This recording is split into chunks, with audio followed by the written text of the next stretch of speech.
მადლობთ ფრაქციის დარჩენილი დრო ბატონ ჯონდი ბაღაცურიას 7 წუთი. მადლობთ ბატონებო მოგესალმებით. ბატონ პრეზიდენტო, თქვენ კი ბრძანეთ რომ 1000 ინგლისურის მასწავლებელი ჩამოყავთ, მაგრამ ინგლისურის სახელმძღვანელო მეორე კლასის ბავშვების ღირს 18 ლარი. და დედაენა იაკობ გოგებაშვილის ღირს 12 ლარი. და მათ შორის თქვენი ღარიბი ოჯახებიდან წამოყვანილი მინისტრები უკვე გამდიდრდნენ. და მათ შორის ასეთი მეთოდებითაც. ეხლა მინისტრებზე რო არ ვილაპარაკოთ, ეს არის თქვენი დეკლარაცია. 2004 წელს შევსებული ქონებრივი დეკლარაცია, რომელიც საკმაოდ მოკრძალებული იყო მაშინ.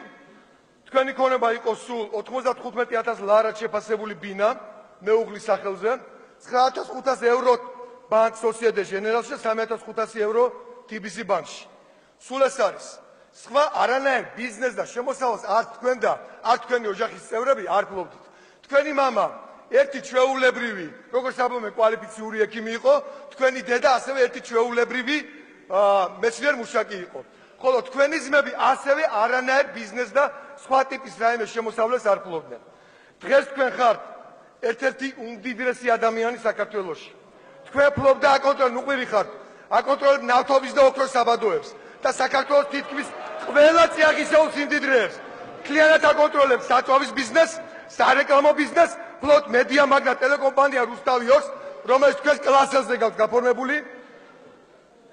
თქვენი მამა არის საქართველოში ყველა ბალნეოლოგიური კურორტის ფლობელი, ხოლო თქვენი დედის საკუთრებაშია უმსხვილესი ბიზნესი უმაღლესი განათლების სფეროში. ეს არის საქართველოს ტექნიკური უნივერსიტეტი, ყოფილი გპ-ის. ბატონო ჯონდი. მაშინ დრო დამიმატონ. არა, კი, დაგიმატებია. არა, მეტი რაღაცა მათქვეოთ. მამა ჩემი ბალნეოლოგიის ფლობელი არ არის, მაგრამ დირექტორი ნამდვილად არის, აქვედან არის 300 მეტრში. ტალახში გორაობა არის თქვენი ბუნებრივი მდგომარეობა. მაგრამ ისეთი შეურაცხყოფა არ მოგიყენები, აბა რას აკეთებ ბოლოსაკი ბაბა. ისეთი მაგარი ტალახია.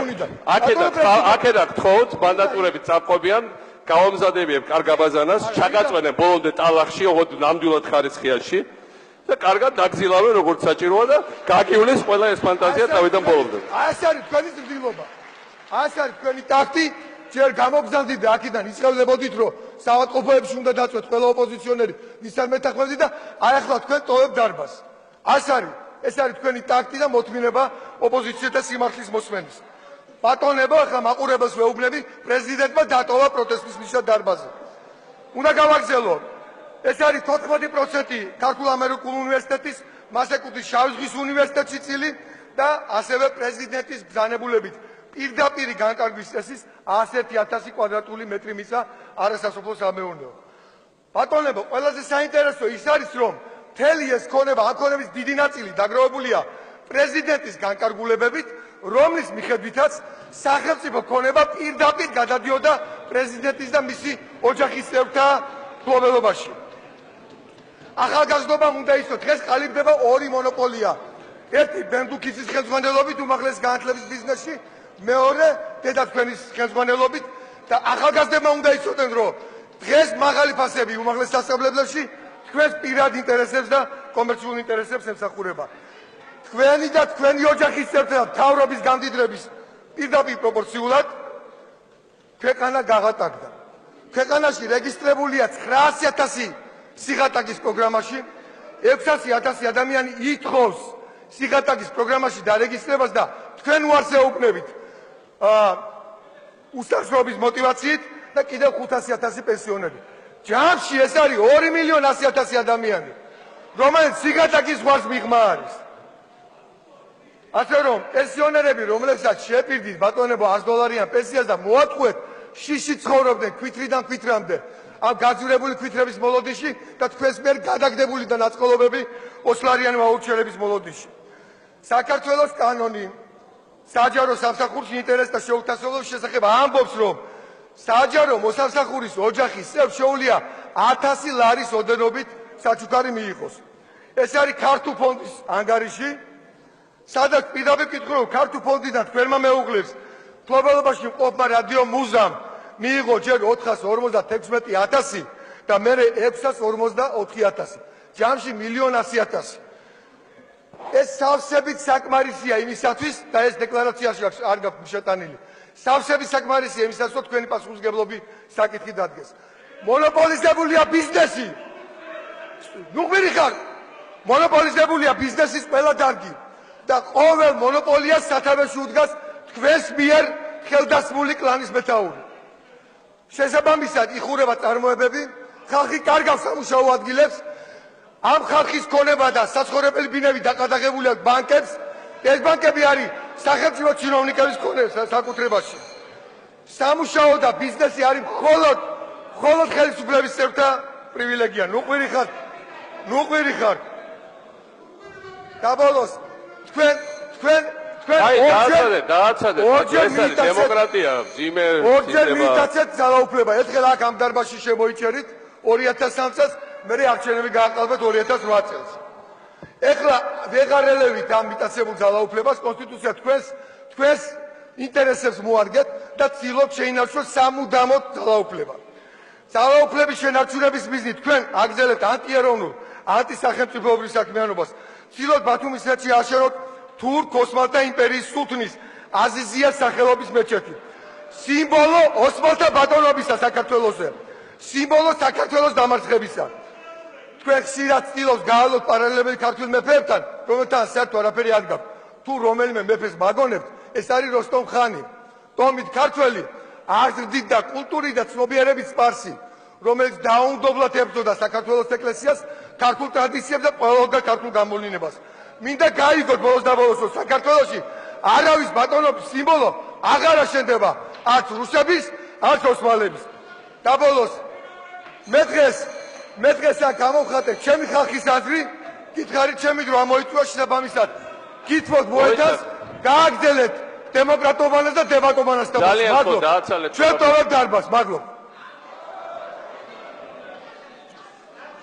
ბატონი ჯონდის აქვს ძალიან ბევრი საკუთრება და ყველას გვახსოვს ბატონი ჯონდის გამოსვლა, როდესაც მას პარლამენტის ტრიბუნაზე შეპირდნენ ქვემოთ გასეირნებას, ასე ვთქვათ, ტყვის სანაპიროზე.